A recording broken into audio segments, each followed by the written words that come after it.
Amid many difficulties, a father tries to make a living, unaware his wife will eventually leave him with their young son due to debts. That's why today's Seeking Happiness. If you enjoy the videos, support the channel by liking, subscribing, and turning on notifications. It's free and helps me keep growing. Let's get started. This story, based on real life, begins on a typical day in the routine of Chris Garner, a family man who, like every day, takes his little son Christopher to school. He says he promised as a child to always be there for his children, since he met his own father at 28, which changed his life. He starts his bus ride with a strange machine, catching a homeless man's attention, who asks if it's a time machine. But is it really a bone density scanner? And his job is to sell them to doctors and specialists to survive with his family. Or at least that's what he tries, but no one has bought from him for a long time, so his vehicle is idle and house debts are piling up. Because of this situation, his wife Linda gets upset with him about the life they're living. When she says he should do something useful, he tries to calm her, promising to handle everything, but distracts himself with a Rubik's Cube. The next day, Chris talks to a man with a luxurious car who tells him that he works as a stockbroker and that thanks to that, he's doing very well. And there, our protagonist stops to look around and realizes that, unlike him, everyone in this place looks happy. On the way back home, he tells his wife that he wants to start working as a stockbroker, but she doesn't trust him, since they now owe 2 months of rent and a lot of overdue taxes. She's tired after working double shifts for 2 months. Still, Chris joins a stockbroker training program. Before submitting his application, he asks a street singer to watch his machine. While they explain the program has other participants, only one will get the job. He sees the woman stealing his machine through the window and chases her, but can't catch her. When it gets light again, he sees on television that no one has been able to solve the Rubik's Cube. And when he takes Christopher to school, they have a fight. Is he upset when he learns the teacher lets him watch television instead of doing homework in class? That's why he doesn't hesitate to complain, although the teacher tells him that he shouldn't complain, since he's always late paying the monthly fee. Shortly after, he manages to submit his application for the program, and as he leaves, he runs into the street singer who robbed him the day before. He starts chasing her.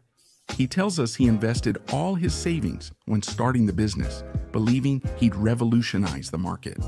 Unaware that doctors see these machines as unnecessary luxuries, he recovers his machine in the present.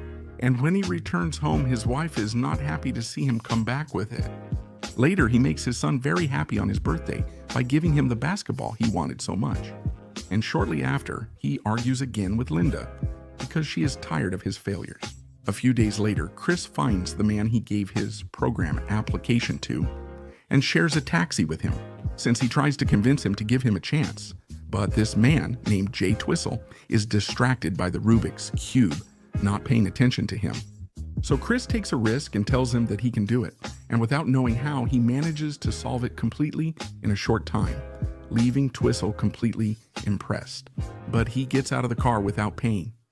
And our protagonist has no other option but to run away from there, because he doesn't have any money. The taxi driver starts chasing him, but Chris runs quickly until he manages to get away by getting on a subway car.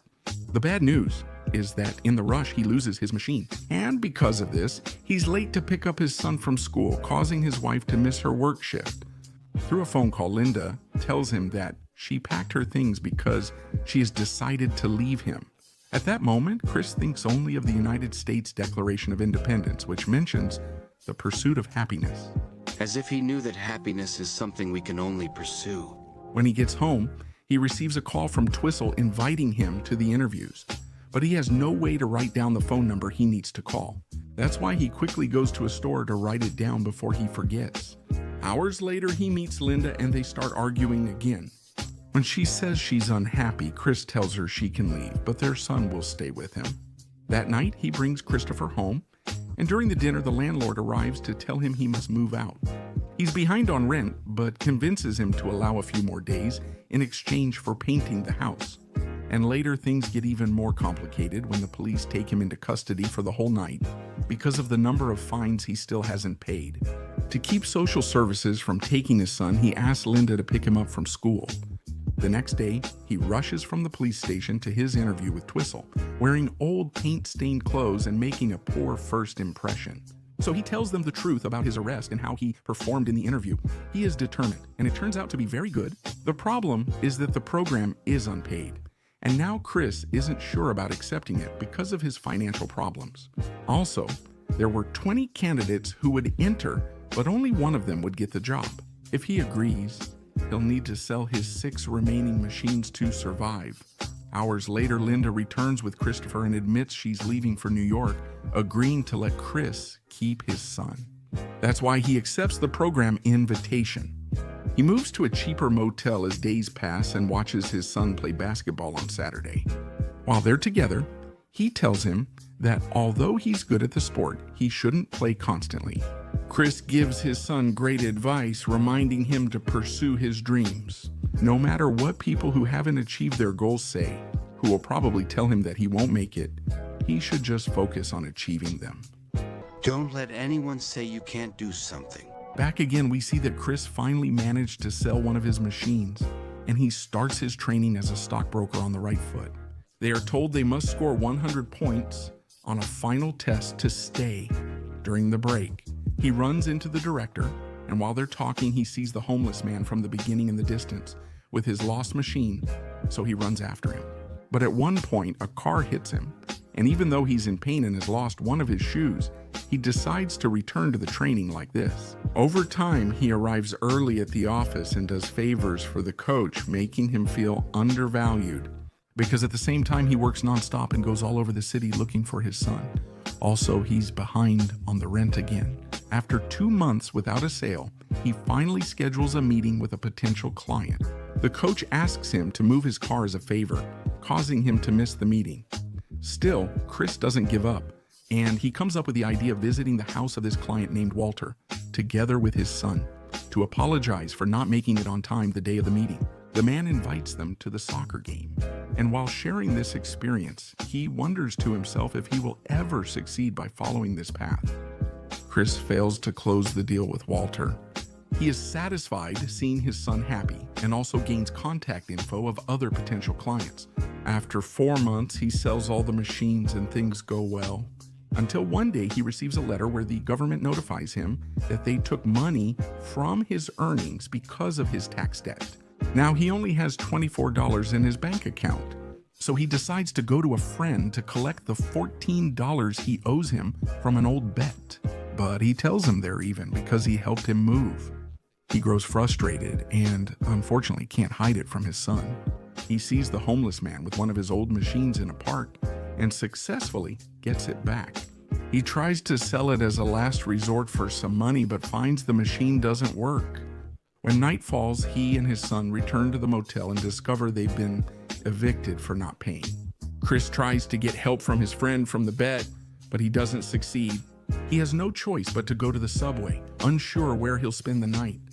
Amid this tough situation, he exploits Christopher's innocence to persuade him his machine is a time machine, and that by using it, they appear in a place surrounded by dinosaurs. To protect themselves, they find shelter in a subway station bathroom for the night. The next day, Finch pretends that everything is fine with his boss, and after leaving the show, tries to find a place in a shelter. They reject him since only women and children are accepted. I won't leave him. We must stay together. So they go to the church shelter, which is overcrowded. There, he has to fight with a homeless man to get a room for himself and his little son. And despite this tough time, Chris tries to make Christopher laugh, fix the only machine he has, and study for the final exam of the program. The next few days are exhausting as Chris must finish his work faster, so he can catch the bus and arrive early at the church, ensuring he gets a room. He studies for the exam during lunch and confidently submits his answers when the time comes.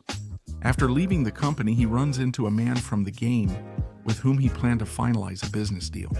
At that moment, the company director asks him to lend him $5 because he ran out of change, promising to pay him back later. That day he arrives late at the church and doesn't find a room. The next day he decides to sell his blood so he can buy a part to repair his machine. Luckily, he arrives in time to secure a spot in a crowded shelter with many men. While they're there, his son tells him that he really is a good dad because he noticed all the effort he made recently despite difficult situations. He spends all night fixing his machine until he finally succeeds. Fortunately, he sells it for $250, enough to last him 4 weeks. To celebrate, he chooses to stay one night in a hotel with a good bed. The next day, he takes his son Christopher to the beach to get away from everyone and everything and share a nice moment just for the two of them. We later learned that Chris made many deals due to contacts from the soccer game, thus earning Twistle's recognition for closing a deal with 31 accounts. Later, the coach calls him to a meeting, and Chris starts to worry when he sees that it's the principal who wants to talk to him. But what he has to say is that he's offering him the position of stockbroker, and if he accepts, he'll start working tomorrow. Chris, welcome. Before leaving, the director returns the $5 Chris lent him for a taxi days earlier. When he leaves there, a new part of his life begins, which Chris is proud to call happiness. And we see him celebrating among the crowd because despite all his effort and dedication, it's hard for him to believe that he finally made it and that it was all worth it. Then he goes to his son's school to give him a big hug. And we find out that after starting his career at this company, the real Chris Gardner founded his own investment firm in 1987. Then we see him walking with Christopher through a nice neighborhood while they talk and laugh. They say that in 2006, the real Chris Gardner made a business deal with his company shares, making him a multimillionaire. This was in pursuit of happiness. Remember to comment which movies you want to see, subscribe, and turn on notifications so you don't miss new videos.